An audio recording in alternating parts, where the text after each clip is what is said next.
नमस्कार, इन खबर एमपी में स्वागत है आप सभी का। मध्य प्रदेश में चुनावी हलचल तेज हो गई है और देश के बड़े नेताओं की ओर से चुनावी रैली और भी तेज होने लगी है। इसी क्रम में प्रधानमंत्री नरेंद्र मोदी ने आज रविवार को सिवनी में आयोजित जनसभा को संबोधित किया।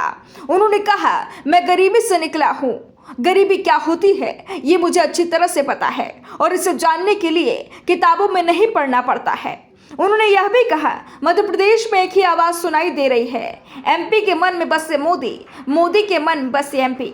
गरीबों के लिए मुफ्त में राशन दिए जाने की बात करते हुए पीएम मोदी ने कहा, मैं खुद गरीबी से निकला हुआ हूं और गरीबी क्या होती है इसे जानने के लिए मुझे किताबों में नहीं पढ़ना पड़ता है।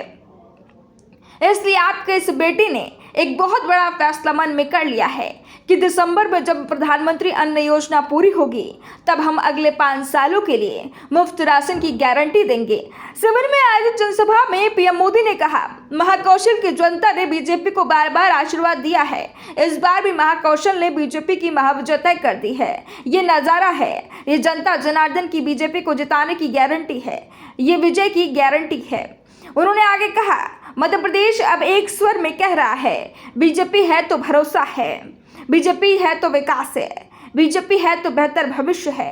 कांग्रेस पर हमला करते हुए पीएम मोदी ने कहा, साल 2014 से पहले कांग्रेस का एक घोटाला लाखों करोड़ रुपए का हुआ करता था। अब बीजेपी की सरकार में घोटाले नहीं होते। गरीबों के हक का पैसा जो बचाया है उसे गरीबों के राशन पर खर्च किया जा रहा है।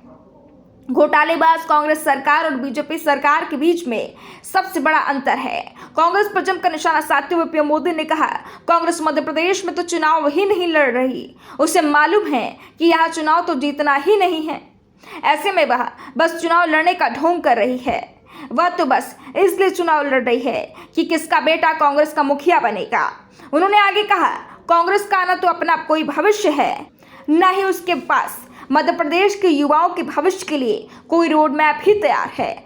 ये हो गई है कि कांग्रेस के नेता आज भी दादा दादी नाना नानी के नाम पर वोट मांग रहे हैं। ऐसे अपडेट्स के लिए हमारे साथ इन खबर एमपी पर बने रहें।